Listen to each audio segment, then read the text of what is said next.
श्री देवी शारदा, श्री देव गणेश, प्रभु श्री रामचंद्र, भगवान श्री गोपाल कृष्ण, श्री महारुद्र हनुमान, महर्षि श्री वेदव्यास, श्रीमद आद्य शंकराचार्य, सद्गुरु श्री ब्रह्मचैतन्य महाराज या सर्वांच्या प्रेरणेनं आणि तुम्हा सर्व मंडळींच्या आशीर्वादाने काही दिवसांच्या खंडानंतर आज आपण पुन्हा भेटतोय। खंड आवश्यक असतो।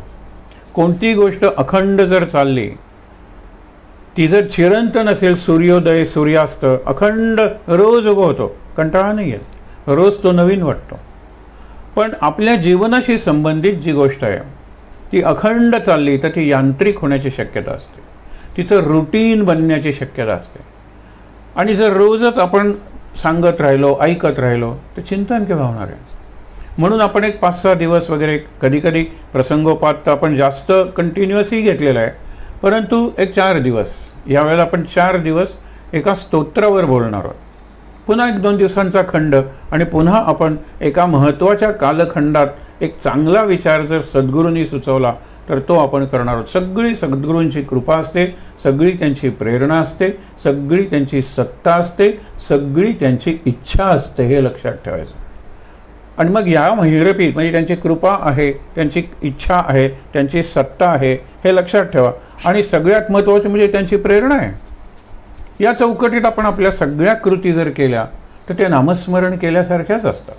अखंड या चौकटीत आपल्याला स्मरण राहिलंच पाहिजे। तर हे 4 दिवस, आजचा दिवस आहे गुरुवार, आमलकी एकादशी, फाल्गुन महिना, शुद्ध पक्ष, फार चांगला मुहूर्त आहे। आणि आपण 4 दिवसांनी थांबणार आहोत, ती सुद्धा हुताशनी पौर्णिमा, आपण ज्याला होली पौर्णिमा म्हणतो। आणि सहज जाता जाता सांगतो, त्या दिवशी पुन्हा उल्लेख करेल की लोक आपल्याला नेहमीच म्हणतात की तुमचे कसे अधिक महिना आला, सगळे सण पुढे गेले। 7 दिवसांनी, आज जर अष्टमी असेल तर 7 दिवसांनी ती पुढची तिथी असेलच असं नाही, एखादी तिथी पुन्हा येते, एखाद्या तिथीचा क्षय होतो। तुमचं कॅलेंडर सांगता येत नाही। आमचं कसं ठरलेलं आहे, 25 डिसेंबरला आमचा नाताळ, ख्रिसमस म्हणजे ख्रिसमस, 1 जानेवारीला आमचं नवीन वर्ष म्हणजे नवीन वर्ष।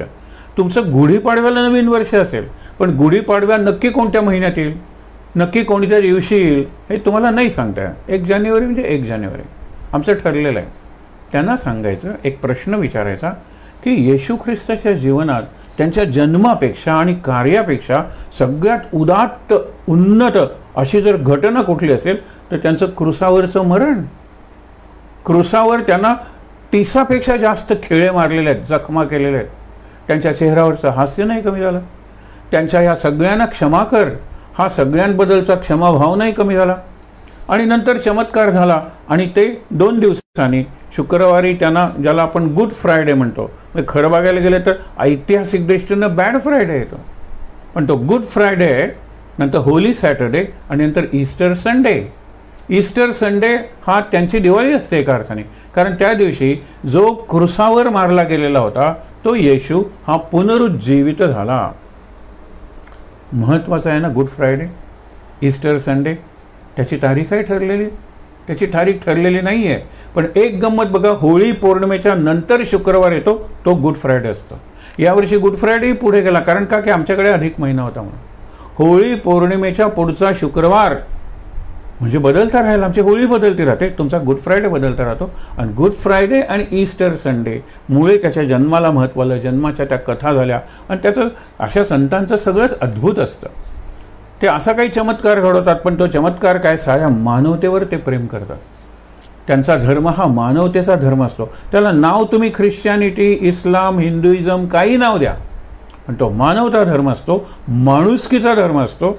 आणि तो धर्म एकच तत्व सांगतो, सगळ्यांवर प्रेम करा, द्वेष करा सांगत नाही, प्रामाणिकपणे वागा, चोऱ्या करा सांगत नाही, सदाचरणाने वागा, भ्रष्टाचरण करा असं कुठलाही धर्म सांगत नाही।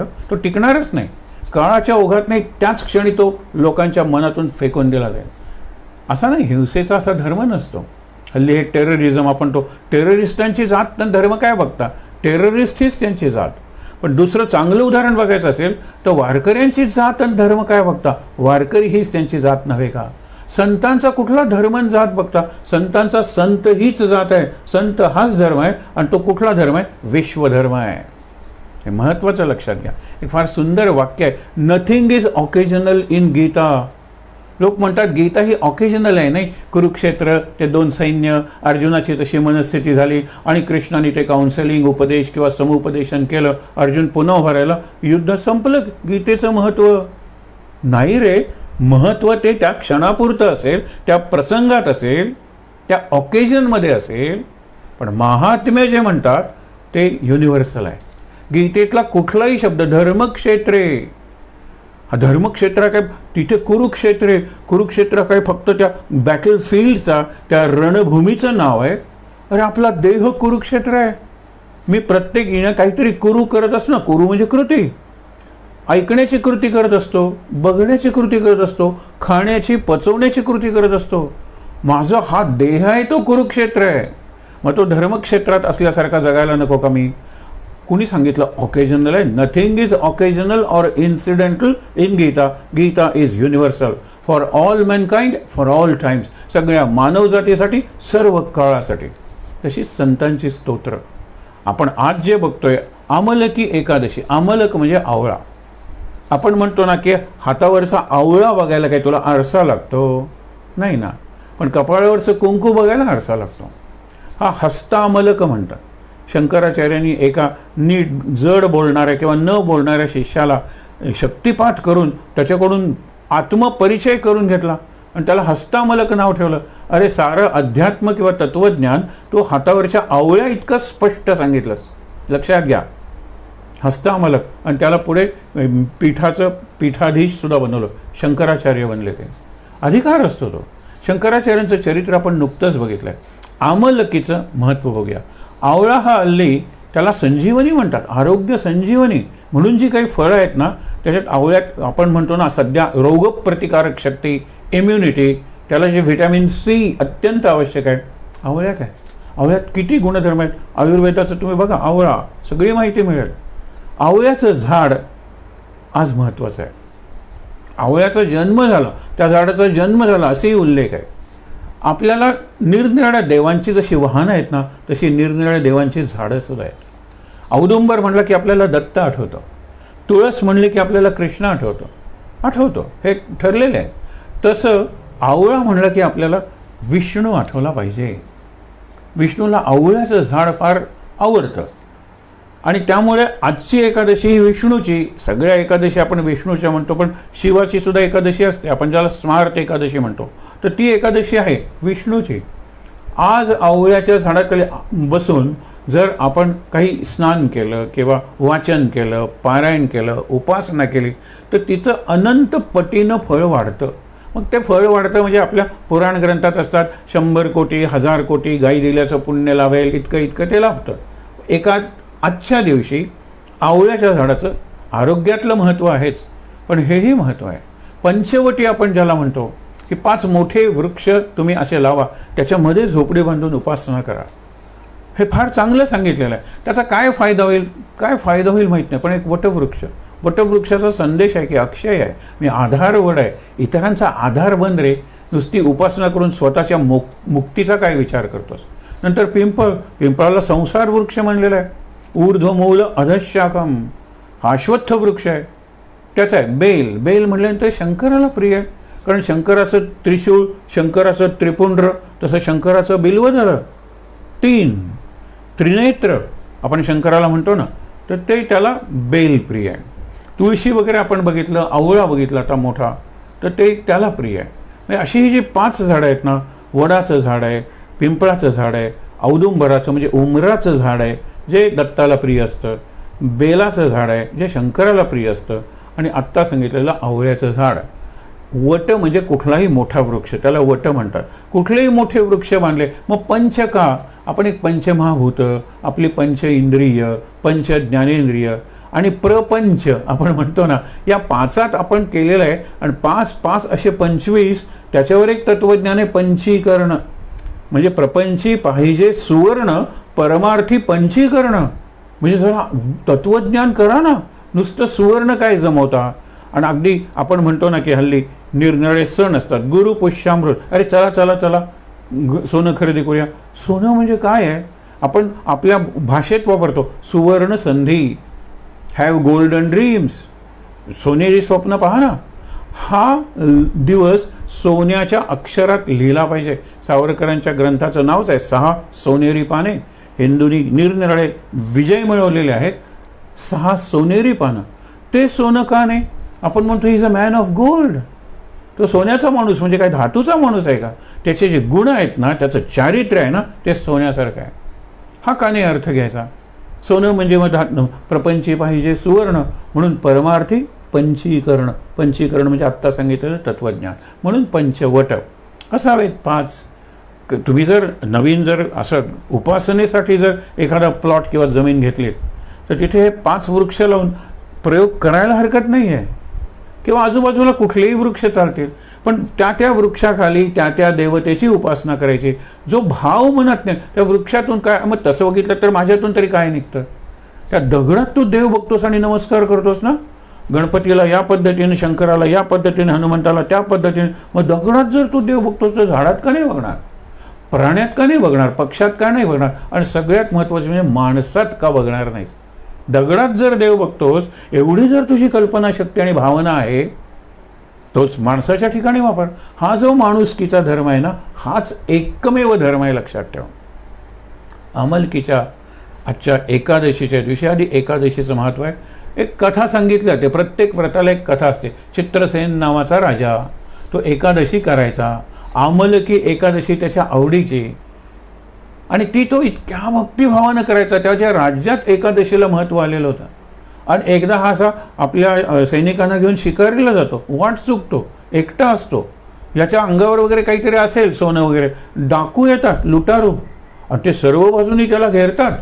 ते बघितल्यानंतर आता आपण मरणार या कल्पनेनं तो बेशुद्ध पडतो. पण हा जिवंत जर राहिला तर, म्हणून ते त्याला निरनिराळ्या शस्त्रांनी प्रहार करतात. पण शस्त्र त्याच्या शरीराला लागण्यापूर्वी फुलं होतात आणि त्यांच्यावर फुलाचा वर्षाव होतो. शस्त्राचं पाणी होतं अशी सुद्धा उदाहरण आहे. म्हणजे ज्या सुळावर जनीला द्यायचं होतं त्या सुळाचं पाणी झालं. जनीला कशावर देणार आहात तुम्ही? आपण म्हणतो की प्रल्हादाला उकळत्या तेलात टाकलं, त्यातून एक कमळवरती आलं. या कथा असतील, त्याच्यातला भाव लक्षात घ्या. आणि त्यांचा केवढा भाव होता. प्रल्हादाचा भाव, जनीचा भाव. जनी, निळोबा हे असे संत आहेत की देव आल्यानंतर म्हणतात, तुला मी बोलवलं होतं कुठे? मी तुला बोलवलंच नव्हतं, मी नामयाची जनी आहे. तो म्हणतो मी तुक्याचा निळोबा आहे, मला तुकाराम भेटायचे. तू पांडुरंग कशाला आला? तो म्हणतो माझ्यातच तुकाराम आहे की तुकाराम मी एकरूप झालो, मला तुका पाहिजे, तू नकोस. तू का आलास? मला तुका पाहिजे. काय मिजास आहे यांची. पांडुरंग म्हणतो अरे माझ्यातल्या तुकारामाचं दर्शन तू घेणार नाही, मला तुकोबाच पाहिजेत, मला त्यांच्याकडून अनुग्रह घ्यायचे. तुकोबा त्यावेळेला वैकुंठाला गेलेले आहेत आपण म्हणतो. काय मिजास असेल.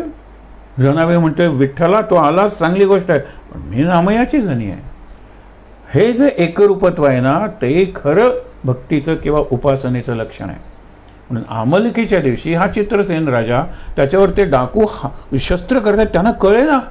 आणि इतक्यात त्याच्या शरीरातून आमलकी शक्ती निर्माण झाली.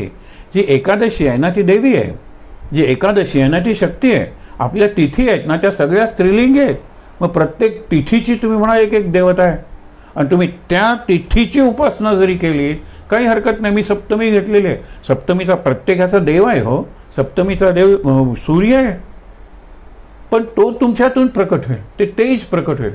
लोकांचे डोळे दिपवेल जर ते हल्ला करायला येत असतील, किंवा त्यांच्या जीवनात ज्ञानाचा प्रकाश पडेल. तुम्ही जर ज्ञान मिळवून त्याचं वितरण केलं तर विचार करा तुम्ही.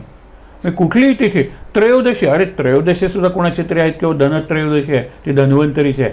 म्हणून लहानपणी आपण म्हणायचो ना की प्रतिपदा कुणाची, बळीची, द्वितीया कुणाची, यमाची, यमद्वितीया, तृतीया कुणाची, अक्षय तृतीया, चतुर्थी कुणाची, गणपतीची, पंचमी नागाची, षष्ठी. आपण प्रत्येक वेळेला म्हणायचो. अहो प्रत्येक तिथीवर देवतेची स्थानं केलेली आहेत आणि कथा निर्माण झालेल्या आहेत. तर ती आमलकी शक्ती निर्माण होते आणि त्या सगळ्यांना मारून टाकते.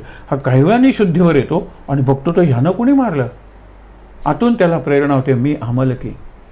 एकादशी उपासना केलीस ना, उपास केलास ना, एक निर्धाराने तू माझ्याशी एकरूप होऊन राहिलास ना इतकी वर्ष, ती शक्ती मी तुझ्यात निर्माण झालेली आहे, हे लक्षात घ्या तुम्ही. आणि ह्या काय कथा नाही, त्या कथांना काहीतरी अर्थ आहे, काहीतरी संदेश आहे, लक्षात ठेवा. ठीक आहे, हे आजच्या दिवसाचं वर्णन झालं. आपण जो विषय घेणार आहोत, शंकराचार्यांच्या चरित्राच्या वेळेला बघितलं होतं, स्तोत्र रचना. त्यांनी फार म्हणजे अक्षरशः हृदयाला स्पर्श करणारी त्यांची एक आहे रचना आहे, स्तोत्र रचना. विनोबांचं एक वाक्य आपण बघितलं होतं, काय मार्मिक वाक्य आहे. हे विनोबा वगैरे नुसते संत नव्हते हो, ते खरे सुंदर शिक्षक होते. तर विनोबा काय म्हणाले माहिती आहे ना, शंकराचार्य, याच्यात शंकर आणि आचार्य. आचार्य म्हणजे पंडित आणि शंकर म्हणजे लोकांना शांत करणारा, शम किंवा लोकांचा हे करणारा, कल्याण करणारा शंकर. म्हणाले त्यांनी नुसते भाष्य ग्रंथ लिहिले असते, म्हणजे निरनिराळ्या वेदांवर, गीतेवर अशी कॉमेंट्री, भाष्य ग्रंथ जर लिहिले नसते तर ते आचार्य झाले नसते. पण त्यांनी जर स्तोत्र रचली नसती तर ते शंकरच झाले नसते. आचार्य कितीतरी आहेत, शंकराचार्य एकच आहे ना, ते शंकरच झाले नसते. म्हणजे त्यांची स्तोत्र लोकांना शांत करणारी, लोकांचे कल्याण करणारी आहे. हे शमन, निदान आपल्याला एक शमन तरी माहीत आहे ना, अग्निशमन, अग्निशमन दल, फायर ब्रिगेड. संत फायर ब्रिगेड बनून जातात या भवतापाने जळणाऱ्या समाजाकडे. आणि तू आलायस ना शरण मला, मला म्हणजे देवाला, आणि देवाला म्हणजे नामाला. तर भज गोविंदम नावाचं स्तोत्र आहे. आणि त्या स्तोत्रावर आपण 4 दिवस शंकराचार्यांच्या आपल्या सद्गुरूंच्या प्रेरणेनं चिंतन करणार आहोत. आता प्रत्येक प्रसंग आहे ना, तुकारामाच्या अनेक अभंगांना एक काहीतरी कॉन्टेक्स्ट आहे, प्रसंग घडला. आपण आपल्या कवितांना कितीतरी प्रसंग बघील, विषय वाढेल म्हणून सांगायला नको. ही निरनिराळी गाणी आहेत, त्या गाण्याचं संगीत आहे. मी पूर्णपणे अडून पडलेलो होतो. आणि एकदम तुम्हाला एक सांगतो की फार सुंदर युद्धावर कविता आहे. म्हणजे युद्ध ते नदीच्या काठी घडतं, नदीचं पाणी सगळं तांबडं होतं, किती लोक मरतात. नदीच्या काठी जी रेती असते, चिखल मांसाचा बनतो तो, असं सगळं वर्णन आहे असं. आणि त्याला शेवटची ओळ लिहिताना यमक, ज्याला आपण राईम म्हणतो ना, ते आठवत नव्हते. वरती शब्द होता, त्याला आवाज म्हणजे त्याचा साऊंड असणारा, त्याला शब्द मिळत नव्हता. तो विचार करत होता, डोकं फोडत होता अक्षरशः. इतक्यात त्याच्या नोकराला माहीत होतं की आपला मालक ज्यावेळेला कविता करत असेल त्यावेळेला कुठलाही दुसरा आवाज करायचा नाही. तो अगदी दबे पाव म्हणतो ना, अगदी हलक्या पावलाने जिना उतरत असतो. परंतु काय होतं कोणास ठाऊक, एक पायरी घसरते आणि तो घसरतो आणि त्याचा आवाज येतो, हु इज देअर, हा प्रश्न विचारतो. I sir, got it. I sir हे त्या नदीचं नाव असतं. आणि वरती जो शब्द होता त्याला रायमिंग वर्ड आय सर त्याला आठवला. हा कॉन्टेक्स्ट आहे. हे कळल्यानंतर वाटतं, तो म्हणतो की गॉट इट, मला वाटलं की तुम्ही मला शिक्षा कराल, तुमची समाधी भंग पावली. नाही रे, समाधी संपवण्याचा तो क्षण होता, संपण्याचा तो क्षण होता. तू आय सर म्हणलास, आय सर नदीच्या काठी आहे सगळं रणकंदन घडलं. आणि तो शब्द मी वापरलेला नाही, मी एक रिव्हर शब्द वापरला आहे. आणि दॅट रिव्हर आय सर, मला मिळाला तो शब्द. हे जर कळलं तर मुलांना सुद्धा कविता शिकताना, कविता वाचताना, तो अनुभव घेताना एक निराळाच आनंद मिळतो. संतांच्या जीवनात प्रसंग घडतात, कबीर वगैरे काय, आणि त्या प्रसंगाला अनुरूप ते बोलून जातात, त्याचं काव्य बनतं, त्याची रचना म्हणते. तुकारामाच्या जीवनातील कितीतरी अभंग, त्याला कॉन्टेक्स्ट आहे. म्हणून आपण पहिल्या अगदी प्रवचनापासून बघतोय की नुसतं टेक्स्ट महत्त्वाचं नाही आहे, कॉन्टेक्स्ट महत्त्वाचं आहे. नुसती गीता हे टेक्स्ट आहे, आणि कॉन्टेक्स्ट काय तर कुरुक्षेत्रावरचं युद्ध, त्या युद्धात एकाच रक्ताची आलेली माणसं, ते पाहून अर्जुनाच्या मनात निर्माण झालेला मोह, हा सगळा विषय आहे की हा कॉन्टेक्स्ट आहे. कुठल्याही कार्यक्रमाला आपण सुरुवातीला सांगतो या निमित्तानं हा कार्यक्रम आम्ही करत आहोत, निमित्त, कॉन्टेक्स्ट आहे काहीतरी. अरे हे कोण, या तुम्ही एखाद्या संगीतकाराचं नाव असतं आणि एक शाम उसके नाम, लोकांना माहितीही नसतं. आता संगीताच्या क्षेत्रात माहीत आहे, आता खय्याम नाही कोणाला माहीत, बऱ्याच जणांना. अलीकडच्या एक शाम खय्याम के नाम म्हणून कार्यक्रम असेल, हा खय्याम, मग खय्यामचं जीवन, खय्यामला दीर्घ जीवन लाभलं, त्यांनी हे राजकारणी कॉम्प्रोमाइज कसा केला, हे सगळं जर माहीत असेल मला, तर खय्यामचं कोणतंही गाणं गाताना, ऐकताना किंवा त्याचा आनंद घेताना, रसग्रहण करताना मला निराळाच अनुभव येतो. आणि अनुभव हा सगळ्यात महत्त्वाचा आहे. मी कविता शिकवतोय, मी प्रवचन करतोय, मी व्याख्यान करतोय, मी कीर्तन करतोय, माझ्या मनात असलेला एक अनुभव मला श्रोत्यांपर्यंत पोहोचवता आला पाहिजे. आणि ते जे कम्युनिकेशन आहे त्याला कधी स्वर लागतात, कधी सूर लागतात, कधी चाल लागते, कधी ठेका लागतो, कधी शब्द पुरतात, कधी रंग पुरतात, माध्यम आहेत निरनिराळे. पण माझा जो अनुभव आहे तो अनुभव मला प्रेक्षकांपर्यंत, श्रोत्यांपर्यंत पोचवायचा आहे. शंकराचार्यांच्या जीवनात प्रत्येक स्तोत्राला जवळजवळ आपण त्यांच्या चरित्राच्या वेळेला बघितलं होतं ना, हे जे चरित्र आपण बघतोय भज गोविंदम, त्याला सुंदर असा एक प्रसंग घडला. म्हणून ते प्रासंगिक आहे का मगाशी सांगितलं, इज इट ऑकेजनल नाही. अरे बाबा, इट इज युनिव्हर्सल, सर्व काळासाठी आणि सर्वांसाठी. आफ्रिकेतल्या निग्रोला किंवा आपण आफ्रिकन माणसाला म्हणूया ब्लॅक, आणि तिकडे उत्तर ध्रुवाकडच्या एस्किमोना, मग मध्ये अमेरिकन्स आले, ऑस्ट्रेलियन्स आले, निरनिराळे आले, भारतातली सगळी माणसं आली, त्या काळातली आली, आजची आली. भजगोविंदमचा मेसेज हा एव्हरग्रीन आहे, सदा हरित आणि सर्व काळाला सुसंगत. हा महत्त्वाचा आहे. प्रसंग काय घडला, पहाटेची वेळ आहे, ते आंघोळ करून निघालेले आहेत आणि त्यांचा पाय कशाला काय चांगलं चालत होतो, वाटेत कोणतरी आलं. मग ते विचार करतात, हा दगडासारखा कठीण नाही आहे, लाकडासारखा त्याच्यापेक्षा मृदू असं नाही आहे, हे जनावरही नाही आहे, जनावर भगव्या रंगाचं कुठलं आहे. म्हणून ते वाकून बघतात तर एक अत्यंत म्हातारा की ज्याची हनुवटी गुडघ्यात गेलेली आहे, इतका तो वाकलेला आहे, जवळजवळ 90कडे आलेला आहे आणि काहीतरी पुटपुटतोय. आणि कान जवळ नेऊन बघितलं तर तो डुक्कृंग करणे डुक्कृंग करणे डुक्कृंग करणे म्हणतोय. व्याकरण, व्याकरणातलं एक पाठ, एक सूत्र किंवा एक नियम असं काहीतरी तो घोकतोय. शंकराचार्यानं एकदम त्याच्याबद्दल जी कणव आली आणि कीव आली. कीव इज पिटी आणि कणव इज कंपॅशन, सहानुभूती. आणि त्यातून ते म्हणाले भज गोविंदम भज गोविंदम भज गोविंदम मूढमते. ह्यांचं वय काय, त्याच्यापेक्षा ते 4 पटीनं लहान, म्हणजे त्यांच्या चौपट काय 5 पट त्याचं वय असेल. मूढमते म्हणते मूर्खा, भज गोविंदम भज गोविंदम गोविंदम भज, त्रिवार सांगतायत. मूढमते संप्राप्ते सन्निहिते मरणे, मरण जवळ आलेलं आहे.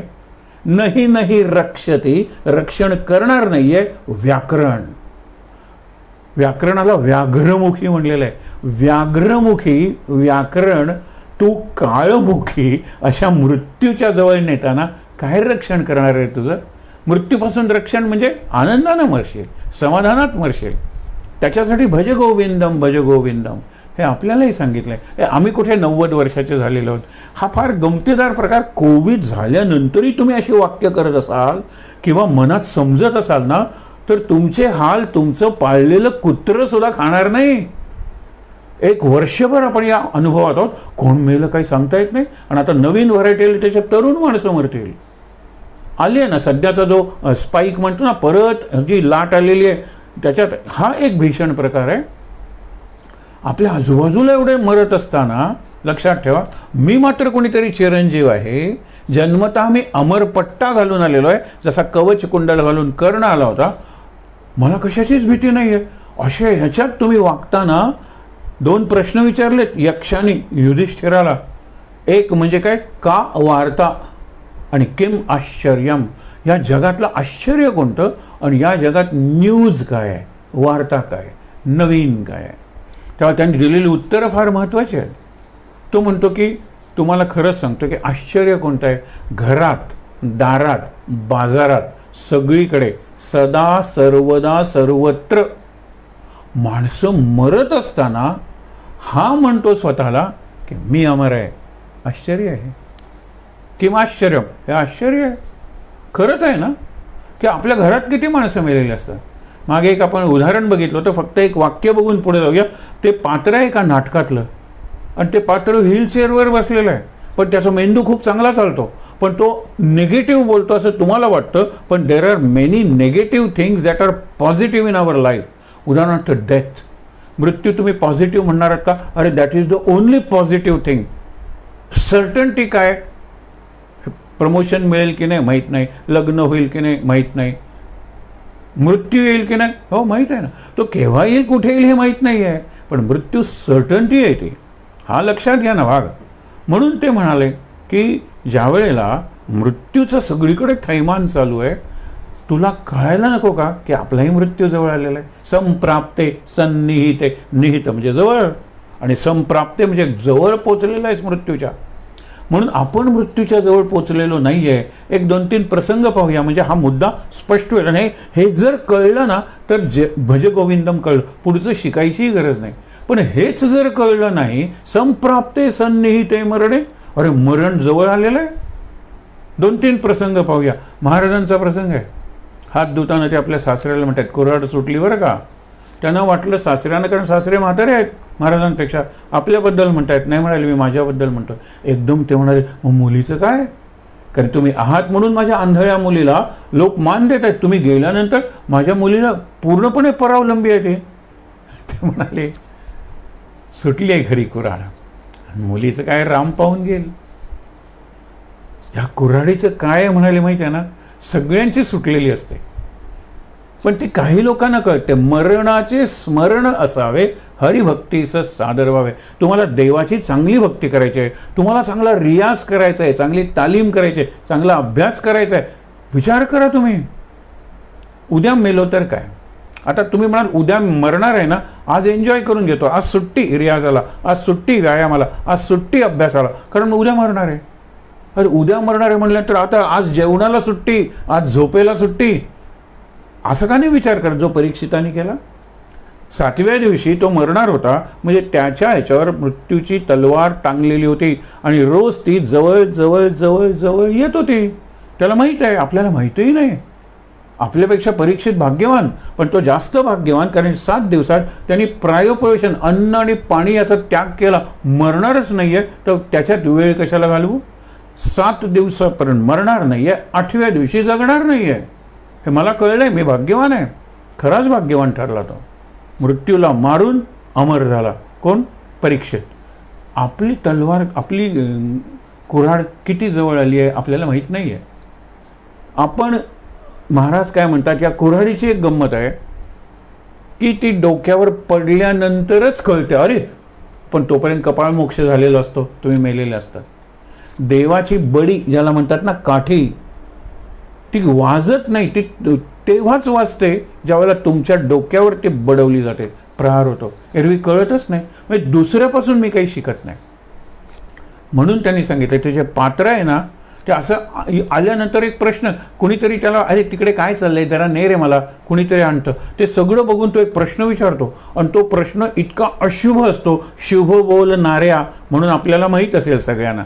तो शिव बोल, तू बोलतोस ना त्याप्रमाणे घडतं. शिव बोलणाऱ्या, तू जा, तुला मी खायला पाहिजे तेवढं देते, आणि लग्न होई तोपर्यंत, मी बोलवे तोपर्यंत परत यायचं नाही. माझं काय, दे खायला. मग नवरा मरो, नवरी मरो, मंडप जळो, मला त्याचं काही नाही. हे काय शिव बोलणाऱ्या, त्यांनी ते जसं सांगितलं तसं घडेल असं नाही. तसं हे पात्र येतं. काय चाललंय बाबा, मायावर का चढला. अरे म्हणलं आता तुझा धाकटा भाऊ नाही का, बारसं आहे त्याचं. त्या भाऊ होतच असायचे जॉईंट फॅमिलीजमध्ये, दरवर्षी पाळणा हलायचा, हरकत नाही म्हणाले. म्हणून तो पाळणा करतोय, मग आपला फोल्डिंग ना तयार करायचा. बाबा दरवर्षी कोणीतरी जन्मतं, म्हणून पाळणा आहे. तिरडी आहे का वर, तिरडीचं सामान आहे का, काय अशुभ बोलतोयस तो. दरवर्षी मरतात ना, इकडे तिकडे आपले पणजोबा गेले, आजोबा गेले, आजी गेली, इकडे तिकडे कशाला शोधता. पाळणा जर ठेवता तर तिरडीचं सामान का, त्याला लगेच हाकला रे, त्याला घेऊन जा. म्हणून त्याला एक माणूस घेऊन येतो, तो इकडे तिकडे बघतो, एक प्रश्न विचारतो. अरे कसला मनहूस प्रश्न विचारला, अशुभ, घेऊन जा त्याला. पण त्यांनी विचारलेले प्रश्न ना, हे खरे जीवनाबद्दलचे प्रश्न आहेत, ते अशुभ प्रश्न नाही आहेत. काही लोकांना संध्याकाळच्या वेळेला मृत्यूची गोष्ट कशाला, अरे काय मृत्यू काळ पाहून येणार आहे, त्याचं नावच काळ आहे. संप्राप्ते सन्निहिते मरणे, काही ठिकाणी काले हा शब्द आहे. काळ म्हणजे मृत्यू. तर आपण बघत होतो. दुसरा प्रश्न काय विचारला माहिती आहे ना, वार्ता. हे तू सांगितलंस आश्चर्य, सगळीकडे माणसं मरत असताना मी मात्र मरणार नाही, ही केवढं आश्चर्य या जगातलं. बघा घरात, म्हणून सांगतो, ह्यालाही वेदना होत असतात, ह्यालाही रोग होत असतात, हाही हॉस्पिटलाइज होत असतो, पण बोलताना काय गुरमी असते, कधीतरी येशीलच ना त्यावेळेला तुला दाखवेन, पुढच्या वर्षी बघ मी तुला. अरे कसलं पुढचं वर्ष, काहीच शिकला नाहीस तू, ह्याला आश्चर्य म्हणलेलं आहे. आणि वार्ता काय म्हणलेलं आहे त्यांनी जे सांगितले तेच याच्यात जवळजवळ 2 श्लोकात आलेलं आहे. म्हणून जरा सांगतो विस्ताराने की एक मोठा काळ जो आहे ना त्याची कढई आहे, काळाची कढई टाईम, आणि कॉल्ड्रन, कढई म्हणजे काहील, आपण कोकणीत म्हणतो ते काहील. मग त्याच्यात काळ हा रांधपी आहे. हे पृथ्वी वगैरे आहे ना या विश्वाची ती कढई आहे, त्याच्यात रांधपी हा काळ आहे. दिवस रात्र वगैरे ही सगळी लाकडं आहेत. नंतर मास म्हणजे महिना पक्ष वगैरे हे पया आहेत, उलटणी आहेत म्हणजे कायलाती आहेत, डाऊल आहे, आपण जे निरनिराळे कोकणी शब्द पडतो, डाव आहेत, पळ्या आहेत, उलटणी आहेत, झारे आहेत, ते बुंदी तळायला वगैरे लागतात ना, हे सगळे निरनिराळे आहेत. याच्यात काळ सर्व जीव जंतू आहे ना त्यांना रांधतोय, त्यांना पकवतोय, कुणाला उकडतोय, कुणाला भाजतोय, कुणाला तळतोय. तरी सुद्धा कोणी शहाणा होत नाही, पक्व होत नाही, परिपक्व होत नाही, मॅच्युअर होत नाही. ही वार्ता आहे म्हणा, ही न्यूज आहे आणि कायम न्यूज राहणार आहे. किती सुंदर हे रूपक बघा बरं. हे काळाच्या दिनमपि रजनी दिन हे आहे पुढे. अरे येतात ना, म्हणून तो समर्थांनी सांगितलं ना की घटिका गेली, पळे गेली, तास वाजे ठणाणा, आयुष्याचा नाश होतो राम कारे म्हणाना. हेच इथे सांगितले, गोविंद कारे म्हणाना. विचार करूया आपण. म्हणून ह्या सगळ्या घटना गोष्टी जर आपण बघितल्या, महाराजांचं एक उदाहरण आहे ना, लग्न केल्यानंतर आईने सांगितलं म्हणजे तरुण तो मुलगा आपल्या सुंदर बायकोला घेऊन येतो आणि नमस्कार करतो महाराजांना. महाराज म्हणाले आता तुमची जबाबदारी वाढली, एकाचे 2 झाले, नाम घ्या बाबा, रामाला सोडू नका. ते म्हणाले रिटायरमेंट, निवृत्त झाल्यानंतर मी नामाकडे वळेन.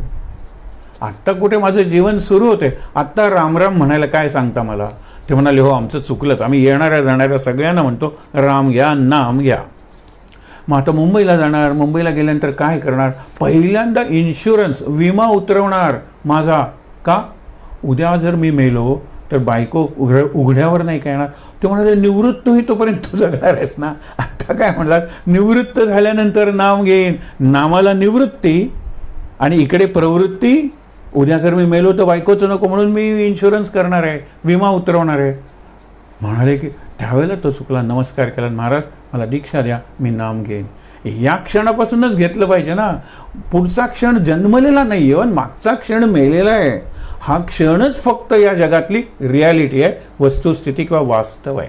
विचार करूया, पुढे जाऊया. आता ह्या प्रसंग काय होता, ते जे म्हणत होते डुकरुंग करणे, डुकरुंग करणे, व्याकरण शिकायचं. व्याकरण आधीच वृक्ष, नीरस, गणितासारखं. भाषेचं गणित म्हणजे व्याकरण.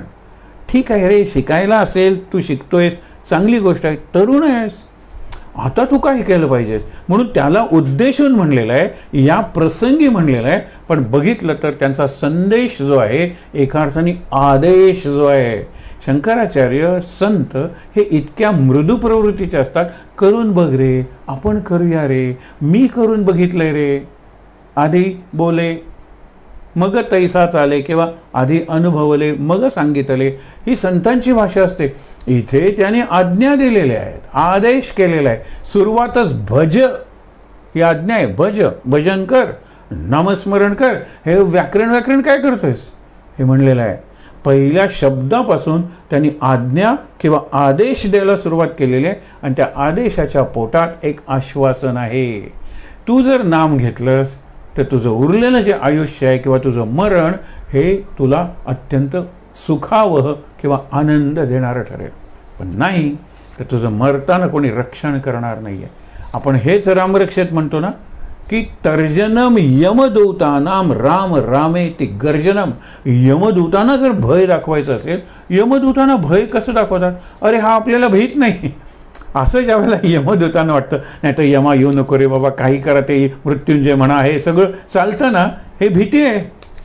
मग यमदूतांना बरं वाटतं, हे चांगलं गिऱ्हाईक आहे. आपण दूर असताना डॉक्टरनी सांगितलं की ते आता 2 महिने आयुष्य उरलं आहे, कॅन्सर आहे, लास्ट स्टेज आहे तुमची, 2 महिने, हे आत्ताच मेलेलं आहे. हे फार आवडतं गिऱ्हाईक आहे. पण तो 2 महिने आहेत ना डॉक्टर, त्याच्यात मी चालता फिरता किती 1.5 महिना चालता फिरता, 1.5 महिना म्हणजे भरपूर आहे किंवा 1.5 महिना म्हणजे 45 दिवस 45 रात्री. डॉक्टर विचारच करायला लागतात की हा काय रात्री वगैरे, दिवस तुमचा दिवस आमचा सूर्यास्ताला संपतो, तुमचाही संपतो की नाही, रात्री आमच्या दृष्टीने महत्त्वाची असेल. आता बघा, मी आणि नाम किंवा मी आणि कविता, मी आणि संगीत, मी आणि नृत्य, काही करा, पण जाणीव झालेली आहे त्याला. आणि तो प्रत्येक क्षण जाणीव झाल्यानंतर त्याला जे आवडतं, त्याचं जे ध्येय आहे, स्वप्न आहे, त्याच्यासाठी. आणि आपल्या संस्कृतीने सगळ्या मानवजातीला अंतिम स्वप्न दिलेलं आहे, मुक्ती किंवा मोक्ष. उरलेल्या आयुष्यात मी मोक्षाचा अभ्यास करीन किंवा मोक्षासाठी, मुक्त होण्यासाठी उपासना साधना वगैरे करेन, हे कळलं पाहिजे. त्यामुळे काय की भज गोविंदम. आता गोविंद जर म्हणतं, भज म्हणजे भजन कर, भक्ती कर, नुसतं भजन नाही, सगळ्या प्रकारची भक्ती आहे त्याला भजनच म्हणतात. भज म्हणजे भक्ती. खूप मोठा विषय, आपण आत्ता एवढंच बघूया. गोविंद, गोविंद या शब्दाला 4-5 अर्थ आहेत. पहिला, गो म्हणजे गाय. भूमाता गाय, गायीच्या रूपात असते. आणि ज्या वेळेला राक्षसांचा किंवा अतिरेक्यांचा अतिरेक वाढतो आणि दुर्जनांचा एक प्रकारचा आपण म्हणतो जुलूम, अन्याय सज्जनांवर होतो, त्यावेळेला आईला ते सहन होत नाही. ऋषींना घेते, ही गाय बनते पृथ्वी आणि त्या देवाकडे जाते, ब्रह्मदेवाकडे, की हे तुला दिसतंय सगळं, पण तरीसुद्धा मी वर्णन करायला लागले आहे, या दुर्जनांचा भार मला सहन होत नाही आहे, तेव्हा अवतार घ्या.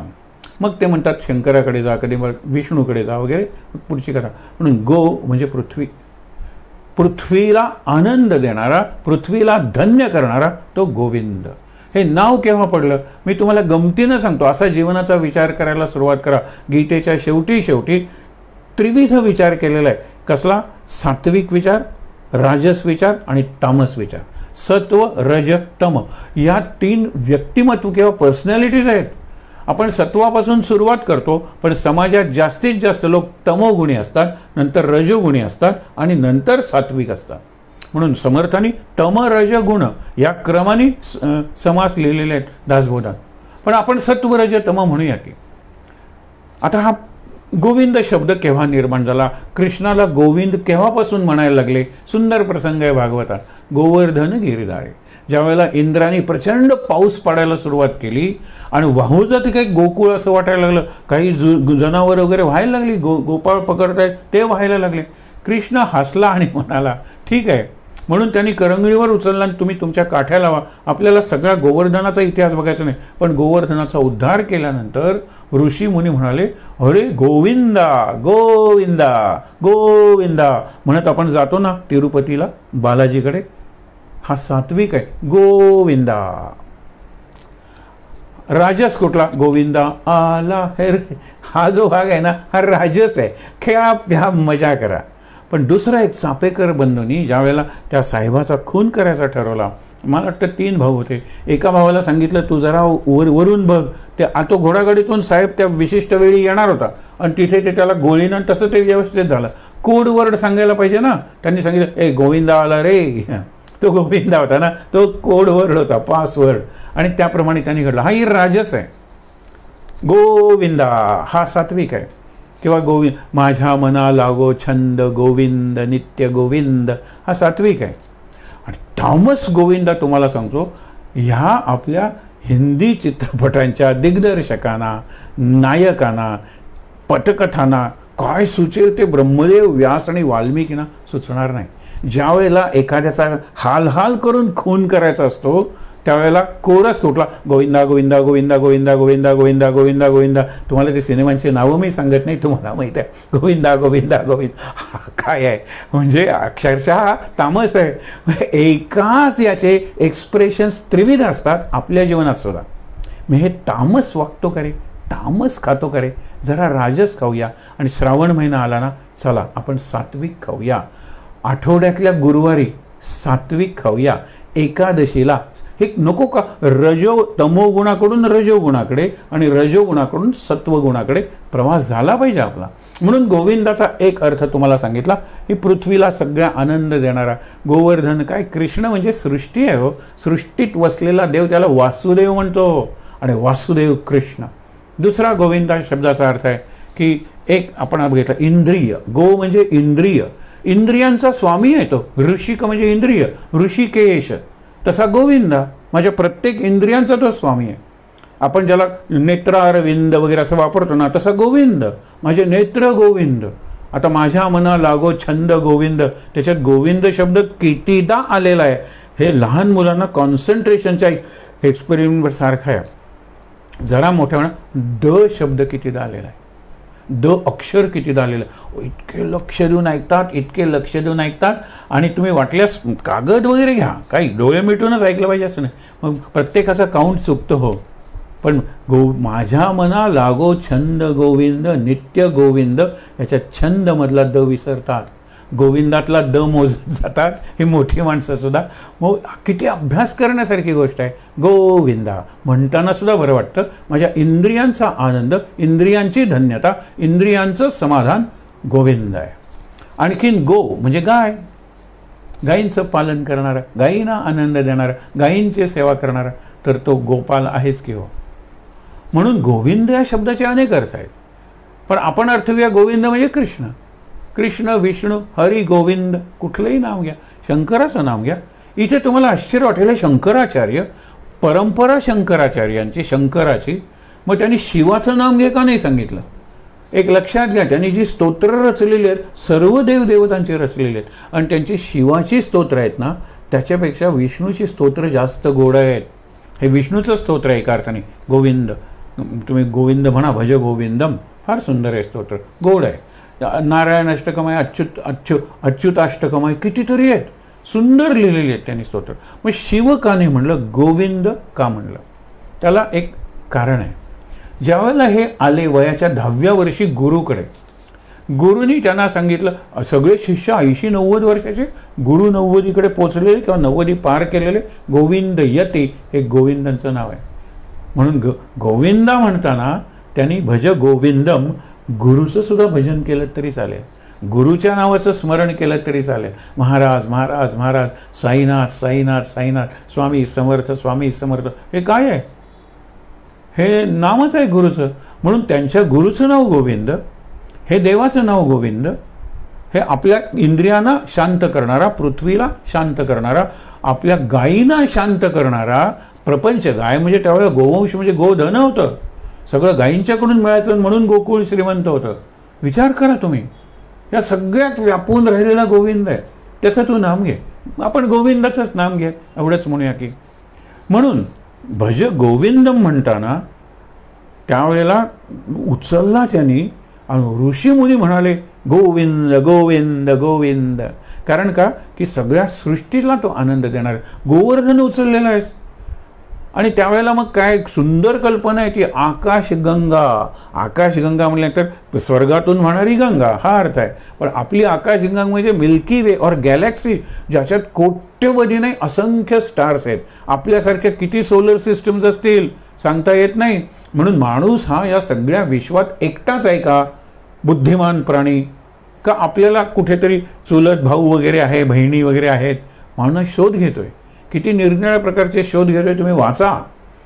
परग्रहावरून दुसऱ्या आकाशगंगेतून आपण संदेश मिळवायला लागलेलो आहोत, पण तिथे माणसासारखा बुद्धिमान किंवा माणसापेक्षा बुद्धिमान प्राणी असल्याचे अजून खूण पटलेले नाही. आपण जे दाखवतो आलेले प्राणी, ज्याला एलियन्स म्हणतो, दुसऱ्या ग्रहावरून आलेले, शिंगासारखे असे अँटेना असतात, तोंड त्रिकोणी असतात, डोळे, आपण बघतो ते प्रगत आहेत, हुशार आहेत, परंतु आपण म्हणतो फिक्शन आहे सध्या, ते असतील नसतील. पण इथे मला तुम्हाला काय सांगायचं आहे की गोविंद म्हणल्यानंतर सगळ्या विश्वाचा नायक आहे तो गोविंद. त्याचं नाव घे, चिंतन घेत नाव घे. आणि ते म्हणतात माझ्या गुरुचं नाव घ्या. ज्यावेळेला तो येतो 10व्या वर्षी त्यावेळेला तो म्हणतात माझ्या ग्रंथ, हे जे ग्रंथ आहेत ना, गीता वगैरे किंवा उपनिषद किंवा वेद, भाष्य करणारा आला. सगळ्यांना आश्चर्य वाटलं आणि अपमानही वाटला. अधिक्षेप ज्याला म्हणतो ते, आम्ही एवढे विद्वान, एवढे अनुभवी, एवढं तप साधना केलेले, आणि हे कालपर्वाचं पोर ते भाष्य ग्रंथ लिहिणार. म्हणाले अरे तू आहेस कोण या सगळ्यांना समजावून सांग. मला समजून सांग म्हणले नाही, कारण ती खूणच होती ना, ऋणानुबंधाच्या गाठी. कुठे केरळमध्ये आणि हे कुठे गुजरातमध्ये नर्मदेच्या काठी हे बाळ चालत आलेलं आहे, जवळजवळ वर्षभर चालत असतील. आणि मग सगळे प्रसंग आपण बघितलेले आहेत काही, पण ह्याच्यात ते म्हणतात आत्मषटकम. गेल्या वेळेला आपण ज्या वेळेला ह्याचं आमंत्रण दिलेलं होतं त्यावेळेला ह्याच्यातली मी हे नाही आहे, मी ते नाही आहे, मी ते नाही आहे, चिदानंद रूप शिवोहम शिवोहम हा मंत्र आहे. हा मंत्र आपण आपल्या त्या निमंत्रणासाठी वापरला होता. प्रत्येक प्रवचन संपल्यानंतर सुद्धा शिवोहम शिवोहम लावत होते. विचार करूया, हा एक संदेश असतो आणि त्यामुळे कृष्णाचा जो संदेश आहे तो विश्व संदेश आहे. म्हणून कृष्ण स्वतःला भगवान म्हणतो, त्या अवस्थेत जातो आणि गीता सांगतो ना, वासुदेव, गोविंद, भगवान हे एका अंतिम अवस्थेची नावं आहेत, अंतिम अवस्थेतल्या अनुभवाची नावं आहेत. एवढं तुम्ही समजा, मग तुमच्या लक्षात येईल. आता पुढे जाऊया. भज गोविंदम हे कुणाला सांगितलेलं आहे? त्या माणसाला नाही सांगितलेलं, आपल्याला सांगितलं आहे. संप्राप्ते सन्निहिते काले नाही नाही. हे नाही म्हणजे हिंदीतलं नाही नाही, न ही अरे रक्षण करणारच नाही मृत्यूपासून. म्हणून काय कर, गोविंद भज गोविंद भज गोविंद भज भज गोविंद. केवढा गोविंद शब्दावर आपण विचार केला.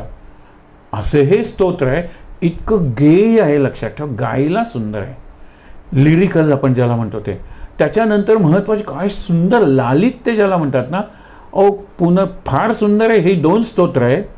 2 स्तोत्र, एकाला म्हणतात चर्पट पंजरिका आणि दुसऱ्याला द्वादश पंजरिका. याला 4 नाव आहेत. भजगोविंदम हे ध्रुपद आहे म्हणून त्याला भजगोविंदम स्तोत्र म्हणतात. इथे सुद्धा भजगोविंदमच म्हणलेलं आहे. त्याला दुसरं एक नाव आहे मोह मुद्गर. हे अवघड आहे. मुद्गर तुम्हाला माहिती आहे ना, पैलवान वगैरे तुम्ही बघितले असतील, कुस्ती खेळणारे, ते आपलं हे तयार व्हावे म्हणून असे फिरवत असतात लाकडाचे, धोबीचा मोठे असतात, जाड जाड, त्याला मुद्गर म्हणतात. आपण कोकणीत आपल्या मराठीत मुदगल म्हणतो. तर हे त्याचा तडाखा बसला, भीमाची गदा आहे ते, त्याचा तडाखा बसल्यानंतर फ्रॅक्चर होईल तुम्हाला. तसा तुमच्या मोहावर या स्तोत्राच्या चिंतनातून तडाखा द्या. जसं गीता ऐकून तडाखा दिला अर्जुनाच्या मोहावर. मोह मुद्गरच आहे ना, गीता सुद्धा मोह मुद्गर. आणखीन एक भावार्थ बघायचा असेल, उद्गर, म्हणजे वरच्या दिशेनं, उद्धार कर की रे तुझा, मोहातून बाहेर ये ना, हे स्तोत्र वाचून. आणि मोह म्हणजे काम, क्रोध, लोभ, मोह हे सगळे शत्रू आहेत ना. त्या शत्रूचं मूळ जे अहंकार आहे ना, त्या अहंकाराचा नाश करायचा असेल तर हे स्तोत्र म्हणा, त्याचा अभ्यास करा, जो आपण अभ्यास आता करतोय. म्हणून नावं कुठली झाली? भजगोविंदम, मोह मुद्गर. आणि ही जी 2 तुम्हाला सांगितली, चर्पट पंजरिका आणि द्वादश पंजरिका. अर्थ आहे, पंजरिका म्हणजे एक प्रकारचं खाद्य आहे, खुसखुशीत खाद्य. चरपट म्हणजे चटपटीत. आपण निरनिराळे जरा खमंग पदार्थ करतो, जिभेला बरे वाटणारे चटपट चणे वगैरे असे पदार्थ तुम्हाला पुस्तकात सुद्धा मिळतील. चटपटीत, त्याला चरपट म्हणलेलं आहे. आणि पंजरिका म्हणजे एक असं जसा प्रसाद आपण करतो, कोकणीत आपण त्याला पंचखाजूर म्हणजे पंचखजूर म्हणतो. 5 खनी सुरवणारे शब्द एकत्र करून ती खिरापत आपण तयार करतो, जे आपण वाटतो लोकांना. आणि म्हणून आपण त्याला म्हणतो काय पंचखाद्य आहे काय, पंचखाद्य, पंचखजूर, त्याच्यातही ख आहे. आता या पंचखजुरातला पहिला ख कुठला? खडीसाखर. दुसरा ख कुठला? खसखस. तिसरा ख कुठला? खिसमिस. चौथा ख कुठला? लक्षात ठेवा, खसखस तुम्हाला सांगितले, खोबरं. हे जे आहेत ना, खडीसाखर, खोबरं, खसखस, खिसमिस आणि खजूर. खजूर म्हणजे खारका घालतो ना आपण, खारीक म्हणा त्याला, हे पंचखजूर झाले. तसं एक चरपट पंजरिका हे चटपटीत खाद्य आहे. म्हणजे आपण म्हणतो ना, काही चावम्याव केलंय का, किंवा अगदी दुसरा संदर्भ द्यायचा असेल, हे दारू पिणाऱ्यांना सुद्धा चकना लागतो, चकना. मग कुठेतरी ते वेफर्स आणतात काय वगैरे, तसं चटपटीत खाद्य. आपण फरसाण वगैरे म्हणतो ना, बस मग ते फरसाण वगैरे तसं आहे ते चटपटीत. चरपट पंजरिका, द्वादश पंजरिका. त्याचे श्लोकांचे क्रम निराळे आहेत, त्या एका श्लोकातले चरण निरनिराळे आहेत. पांडुरंग शास्त्री गोस्वामी नावाचे एक महामहोपाध्याय पंडित, संस्कृतचे स्कॉलर, डेक्कन कॉलेज पुणेमध्ये त्यांनी अध्यापनाचं कार्य केलं. त्यांनी सुबोध शंकर म्हणजे स्तोत्रावरी लिहिलेलं आहे, अर्थ असलेले. त्यांच्यात जे क्रम आहेत ना ते आपण घेतलेले आहेत. 2 याच्यातले एकत्र केले जे या पुस्तकात केलेले आहेत, मग ते कधी 30 असतात, कधी 31 असतात, कधी 32 असतात, कधी 33 असतात. आता ह्याच्यात विस्कळीतपणा आलेला आहे. तुम्ही म्हणाले हा आधीच्या श्लोकात आपण बघितला ना विचार. याला एक कारण आहे की शंकराचार्यांच्या पीठावर जे येतात ना ते प्रतिभावंत असतात. तुम्हाला शंकराचार्य लंगोटी घालतात, ती काठी घेऊन जातात, भस्माचे पट्टे लावतात, बावळट माणूस वाटेल तुम्हाला, तो भिकारी वाटेल. पण त्यांच्या पायाशी जर तुम्ही बसलात तर ते अष्टावधानी असतात. आता मल्टीटास्किंग म्हणतात, त्या मल्टीटास्किंग मल्टी अटेन्शनचं बेस्ट एक्झाम्पल आम्ही बघितलेलं आहे शंकराचार्य, विशेषतः शृंगेरीचे. 8 कामं एका वेळेला करत होते. ते निरनिराळ्या भाषात बोलत होते. आमच्याशी मराठीतून बोलत होते, एक हिंदी फिल्म घेऊन आला होता त्याच्याशी इंग्रजीतून बोलत होते, मुलांशी संस्कृतमधून बोलत होते, पाठांतर घेत होते, वैदिक सूत्र गणिताची ते सांगत होते. 7 निरनिराळ्या गोष्टी बघितल्यानंतर आमचं जरा चिकित्सक मन जागं झालं. हे सप्तावधानी आहेत, अष्टावधानी कुठे आहेत? अशा वेळेला त्यांनी पाळलेलं हरण येतं आणि मुलांशी बोलता बोलता त्या हरणाला ते तिथलं एक ॲपल काढून देतात. अवधान आहे ना, त्या हरणाकडे बघत सुद्धा नाही, तुझं तोंड कुठे, उघड तोंड, काही नाही. आमच्याशी बोलताना, त्याच्याशी बोलताना, गणित घालताना, पाठांतर घेताना, वाद घालताना, हे सगळं करताना हरिण आल्यानंतर ते अष्टावधानी. हे अष्टपैलू आपण म्हणतो ना, हे अष्टपैलू म्हणजे माझं अटेन्शन जे आहे, माझं कॉन्सन्ट्रेशन आहे, त्याचे निरनिराळे पैलू आहेत. 8च असले पाहिजेत असं नाही, मल्टी खूप असले पाहिजेत. हे विशेष आहे शंकराचार्यांचं. म्हणून ह्याच्यात जी शब्द संपदा त्यांनी वापरलेली आहे, निरनिराळ्या शंकराचार्यांनी या विषयावर केलेली, त्यातलं ह्यांचं एक कडवं, त्यांचं एक कडवं, त्यांचं एक कडवं. कडवं म्हणजे स्टांजा जो काव्याचा असतो, ते गद्याला आपण पॅरेग्राफ म्हणतो. आणि गद्य आणि पद्य याची व्याख्या सुंदर इथे तुम्हाला कळेल. गद्य म्हणजे काय? Words in their best order. शब्द तुम्ही व्यवस्थित त्याच्यात घातलेत ना की आपण म्हणतो ना की मोठी आग लागली होती, हे सुद्धा वाक्य आहे ना, केवढी मोठी आग. कल्पना आली ना, उद्गार आला ना तिथे. मी बदललं काय, शब्दांची ऑर्डर बदलली, पद्य तयार, गद्य तयार झालं. पण पद्य म्हणजे best words in best order. Words in best order is prose, prose is logic, poetry is magic. आणि ती मॅजिक तुम्हाला इथे जाणवेल. काय जादूसारखे शब्द वापरलेले आहेत, किती सोपं संस्कृत आहे आणि किती डायरेक्ट त्यांनी उपदेश केलेला आपल्याला. आणि उपदेश झाला असता, अरे असं करून बघा, करायला हरकत नाही आहे, तर तो उपदेश झाला. करा, आदेश, सकाळी लवकर उठा, कमी बोला, हे खा, असे किती आदेश दिलेले आहेत. मधल्या दुसऱ्या तिसऱ्या म्हणजे परवा एक दिवशी आपण वाचूया, हे 17 आपण जी कडवी बघणार आहोत त्याच्यात 17 आदेश म्हणजे आज्ञा दिलेले आहेत. डिक्टेट ज्याला म्हणतात ना, तसं डिक्टेशन जसं देतात ते शुद्धलेखन झालं. पण एखादा डिक्टेटर जसं सांगतो, हे कर नाहीतर मर. मी सांगतो मर म्हणजे मरणाचाच विषय आहे की, संप्राप्ते सन्निहिते मरणे. मी कुणाला सांगितलेलं आहे की ज्याचं मरण जवळ आलेलं आहे. कुणाचं मरण जवळ आलेलं आहे? मागे आपण एक सहज उदाहरण बघितलेलं होतं की आजोबांचा 80वा वाढदिवस झालेला आहे, त्याला सहस्र चंद्रदर्शन म्हणतात, बरोबर. या 80 आजोबांसाठी वेळ फक्त नातवाला आहे 8 वर्षाच्या. बाकी सगळेजण सेल्फी, तो अल्बम बघूया, हे बघूया, तुझे फोटो बघूया, पाठवूया आपण सगळे, ह्याच्यात सगळे बिझी आहेत. आजोबांशी बोलायला कोण आहे? फक्त 8 वर्षाचा नातू. जरा फिरायला जातात. आजोबा तुम्ही 80 वर्ष जगलात म्हणजे 80 इयर्स एक्सपिरियन्स आहे तुम्हाला जगण्याचा. मला 8च वर्षांचा एक्सपिरियन्स आहे, मी तुमच्यापेक्षा लवकर मरणार, मला एक्सपिरियन्स कुठे जीवनाचा. त्यावेळेला हसून म्हणाले, अरे जीवनाचं गणित निराळं असतं. 80 वर्ष जगल्यामुळे मी केव्हाही मरेन, तू आत्ता 8 वर्ष फुलायला लागलेलं, उमलायला लागलेलं तुझं जीवन आहे, तू खूप जगणार आहेस आणि खूप जग. हे जीवनाची गणितं निराळी असतात. म्हणून विचार करा. आपण फक्त पहिलं कडवं बघूया, 1-2-3 वाचूया म्हणजे तुम्हाला कळेल. पहिल्यांदा भज गोविंदम, भज गोविंदम, भज गोविंदम त्रिवार सांगितलेलं आहे. आणि त्रिवार सांगितलं म्हणजे कुठल्याही गोष्टीच्या आरंभी, मध्याला आणि अंती. एवढंच लक्षात ठेवा ना. ओम शांती शांती शांती.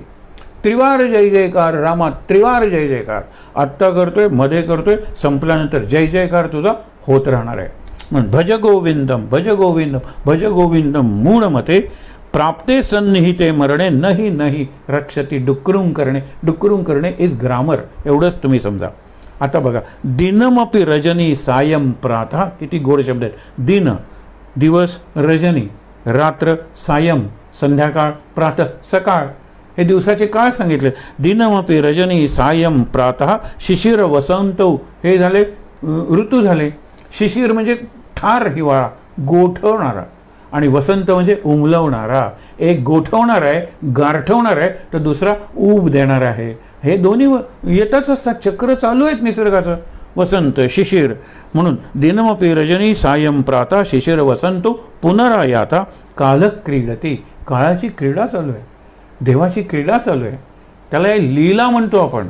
हे रासक्रीडा गोपी करतात आणि रासलीला कृष्ण करतो. कृष्णाला लीला करावीच लागत नाही. काही नाचणारे जे नट असतात ना, सांगायला हरकत नाही. दोन नावं तुम्ही बघता त्यांचे सिनेमे वगैरे, म्हणून एक प्रभुदेवा म्हणजे नाव देवाचं आहे म्हणून सांगितलं, आणि दुसरा गोविंदा. त्यांच्या चालण्यातच नृत्य आहे हो, ते साधे चालतच नाहीत. त्यांच्या चालण्यात एक प्रकारचा रिदम आहे, त्यांच्या चालण्यात एक प्रकारची हार्मनी आहे, एक प्रकारची सिमिट्री आहे. बघा ना, त्यांचा उजवा हात आलता डावा हात असा चालतो पाय चालताना. म्हणजे आपण म्हणतो there is a dance in their system, there is a music in their system. Lata मंगेशकरांना ऐकणारे त्यांच्या घरात जाऊन आलेले लोक सांगतात, ते लता हाक मारल्याने त्याची जी म्हणते ना, आहा हा, ती तुमच्या स्वर सप्तकाच्या पलीकडची आहे, इतकी गोड आहे. तुम्ही तिचं काय जी, कारण ती गाणारच आहे, तिचं म्युझिक, ती श्वासच तिचा म्युझिक आहे. तर काय असं असतं. म्हणून सचिनच्या एका चरित्रात आहे की तो भाऊ म्हणतात त्याच्या शेजारी झोपायची भीती वाटते, कारण स्वप्नात सुद्धा याचं फुटवर चालू असतं आणि बॅट म्हणजे हात पाय मारणं. मला जसा फुटबॉलर जसा लाथा मारतो ना, तसं आहे त्याच्या क्रिकेट इन इज सिस्टम. म्हणजे त्याच्या शरीराच्या सर्व सिस्टम्समध्ये, म्हणजे त्याच्या पचनात आहे क्रिकेट, त्याच्या खाण्यात क्रिकेट आहे, त्याच्या चालण्या बोलण्या हलण्या झोपण्या उठण्यात आणि त्याच्या विचार करण्यात क्रिकेट आहे, त्याच्या जगण्यात क्रिकेट आहे. एक उदाहरण म्हणून मी तुम्हाला दिलं अलीकडचं, म्हणून हा गोविंद आहे आपला. म्हणून दिनरपि रजनी सायं प्रातः शिशिर वसंतो पुनरायाता काल क्रीडती. काळाची क्रीडा चालू आहे रे, आणि तू एन्जॉय कर ना ती काळाबरोबर, in rhythm with time, in tune with time. लक्षात ठेवा, रिदम आणि ट्यून जर काळाबरोबर जमलात ना, आजारी नाही पडणार. आणि आजारी पडला तरी पडून नाही राहणार, हसवत राहाल, हसत राहाल. हे लक्षात घ्या. बायो रिदम म्हणलेलं याला. सगळा बायोलॉजी उन्हाळ्यात उन्हाळ्यासारखा, थंडीत थंडीसारखा, पावसाळ्यात पावसासारखा. जर मी राहिलो, हल्ली पावसाचा एक थेंब मी घेत नाही, रेनकोट घेऊन जातो. मी उन्हाळ्यात काही सहन करत नाही. AC सगळीकडे AC, गाडीत AC सगळीकडे AC. आणि नंतर परवा एकाने सहज सांगितलं, आता सध्या एका अशा ऑनलाईन वाटेल ते खरेदी करता येतं, ऑड आयटम्स खरेदी करते. म्हणजे फॉर एक्झाम्पल म्हणाली की गळ्यातला पंखा. म्हणजे हा काय प्रकार आहे. म्हणली तो असा आडवा पंखा आहे, तो बॅटरीवर चालतो आणि केव्हा चार्जही करता येतो, आणि तो चालला की सगळ्याला हे लागतं. म्हटलं पूर्वी काश्मीरीत अशा थंडीत शेगड्या घालून जातात, ज्याला अंगिठी म्हणतात, ती हे पंखा, गळ्यातला पंखा. पण पाठीला घाम आला तर नाही, दुसरा पंखा पाठी. पंखेच सर लावली, काय मोरपीस आहेत का ती. विचार करूया. शेवटी म्हणतात की कालक्रीडती गच्छती आयुः. आयुष्य संपतंय रे, काळाची क्रीडा चालू आहे, पण तू मरतोयस. शेळी जाते जीवानिशी आपण म्हणतो ना, आणि खाणारा म्हणतो वातड. एकाचा होतो खेळ, दुसऱ्याचा जातो जीव. गंमत बघा ना, असं काळाची क्रीडा चालू आहे, तुमचा जीव जातोय, आयुष्य संपतंय. एवढंच बघून थांबणार आहोत की कालक्रीडती गच्छती आयुः तदपि न मुंचती आशावायू. काय शब्द आहे हो. पुढे आशा पाश म्हणलेला आहे, पिंड आशा सोडत नाही वगैरे, हे सगळं पुढे आलेलं आहे पुन्हा पुन्हा. पण आशा वायू इथे थांबायला हरकत नाही. आपण प्राणवायू म्हणतो ऑक्सिजनला. जगण्यासाठी ऑक्सिजन पाहिजे, मग जिवंत असल्यावर आशा पाहिजेच. आशा, अपेक्षा, अभिलाषा, आकांक्षा, किती शब्द आहेत, व्हेरिएशन्स. पण आशा वायू झालेला आहे प्राणवायूसारखा, आणि तो संपत नाही. वायू ही सगळ्यात शेवटची गोष्ट आहे. तुमच्या डोळ्यासमोर एक चित्र उभं करतो. पूर्वीचे वैद्य हे नक्की मेलेत की नाही पाहायला पहिल्यांदा बघायची नाडी थांबली आहे, नंतर कान लावून बघायचे हृदयाचे ठोके थांबलेत, पण तरीसुद्धा नाकातून श्वास आतबाहेर होतो. म्हणून काय करायचं, सूत नाकासमोर सूत धरलं म्हणतात ना, सूत हलतंय, म्हणजे अजून जिवंत आहेत. सूतही हलायचं थांबलं, मग त्याच्यासमोर एक काच धरतात. काचेवर जर वाफ आली, अजून थोडी धुगधुगी आहे. अशा पद्धतीने मरणाची वाट बघणार आहोत का? मरणाची चाल चालणार. आणि तरी शेवटपर्यंत आशा याच्या मनात. म्हणून तो पिंडाला कावळा शिवणं न शिवणं हे सगळे प्रकार आले की आशा, प्राणवायू गेला तुझ्यातला, तुझं जीवन संपलं, आशावायू नाही संपला. ही आशा, ही वासना घेऊनच पुढचा प्रवास तुझा सुरू झाला. त्याप्रमाणे तुला जन्म येतो. आशा सुटता सुटत नाही. ती सुटली आशा. आणि आशेची एक गंमत सुभाषित आहे, अर्थ सांगतो. त्याचं चित्र आज निदान रात्री झोपताना बघा. आशा ही अशी एकमेव बेडी आहे, बेडी म्हणजे साखळी आहे, की जिने बांधलं ना, लक्षात ठेवा, आशेनं तुम्हाला बांधलं ना की तुम्ही मुक्त इकडे तिकडे धावत सुटता. आणि आशेची बेडी सुटली की तुम्ही स्थिर राहता. कल्पना करा. आता हे संत, साधू संत स्थिर, त्यांना आशाच नसते ना कशाची. महाराजांना कशाची आशा आहे? कृतकोटीनं विचारलं की तुमचं महाराजांचं सगळ्यात मोठं लक्षण तुम्हाला कुठलं दिसतं? अरे महाराजांनी मला पाणी द्या सुद्धा मागितलं नाही. कधी तिथल्या पेल्यात पाणी भरून द्या, दुसऱ्याकडून त्यांनी काहीही मागितलं नाही. तो सगळ्यात श्रीमंत माणूस असतो. कौपीनवंता खलू भाग्यवंता. कौपीनधारी, लंगोटी घातलेला, ज्याला कोणतीही आशा नाही आहे, अपेक्षा नाही आहे, काही मिळवायचं नाही आहे, आणि जे काही करतोय ते तुका म्हणे आता उरलो उपकारापुरता. हे जगायला शिकलं पाहिजे. म्हणून आपण विचार करूया की आशेची बेडी आहे ना, ती पायात घातली तर आपण इकडे तिकडे धावणार आहोत. हे आशा म्हणजे हे पाहिजे, ते पाहिजे, ते पाहिजे. बेडी काय वाटेल तेवढी लांब होईल. आशेची बेडी सोडली किंवा तोडली की आपण शांत होणार आहोत. कारण आशा हा वायू आहे. प्राणवायू संपेल पण आशा वायू उरतो. आहे त्या ठिकाणी ताठ बसूया, शांत. पुढची जी कडवी आहेत, श्लोक आहेत, ते सोपे आहेत. बऱ्याच वेळेला पुनरावृत्ती झालेली आहे, पण आपण फार निरनिराळी उदाहरणं घेऊन बघणार आहोत. शांत. शंकराचार्यांचं स्तोत्र आहे, म्हणून आपण शंकराचार्यांचा म्हणजे शंकराचा मंत्र म्हणूया. माझ्या नंतर म्हणायचे. ओम नमः शिवाय. ओम नमः शिवाय. ओम नमः शिवाय. ओम नमः शिवाय. गोविंदाचा म्हणूया माझ्या नंतर. श्री कृष्ण गोविंद हरे मुरारे. श्री कृष्ण गोविंद हरे मुरारे. हे नाथ नारायण वासुदेव. हे नाथ नारायण वासुदेव. श्री कृष्ण गोविंद हरे मुरारे. श्री कृष्ण गोविंद हरे मुरारे. हे नाथ नारायण वासुदेव.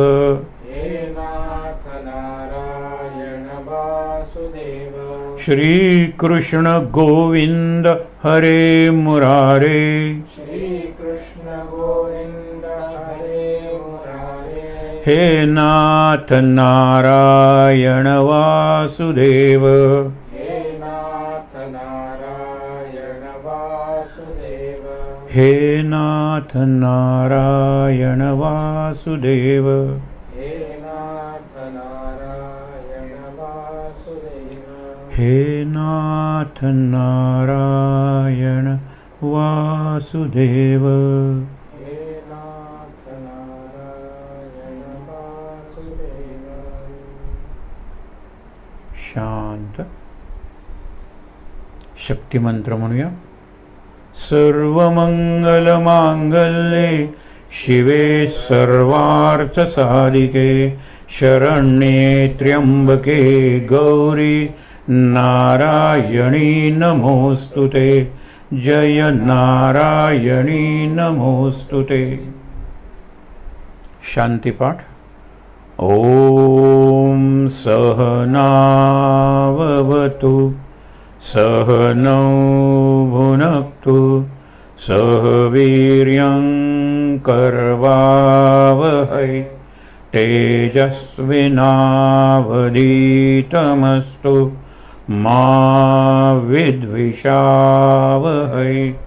ओम शांति शांति शांति। तीनदा दीर्घ श्वासोच्छ्वास।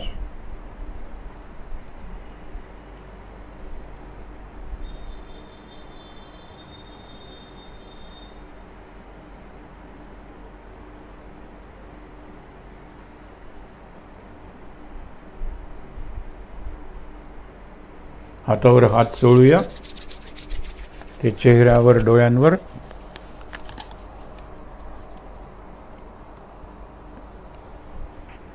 अगदी सावकाश डोळे उघडून समोर असलेले शंकराचार्य, सद्गुरुनाथ, मुरलीधर कृष्ण आणि नेहमीप्रमाणे वाङ्मयी मूर्ती भज गोविंदमची ग्रंथ, सगळ्यांचं दर्शन घ्यायचंय। शांत आनंद। महाराज महाराज महाराज। माझ्या मना लागो छंद गोविंद, माझ्या मना लागो छंद गोविंद, नित्य गोविंद। माझ्या मना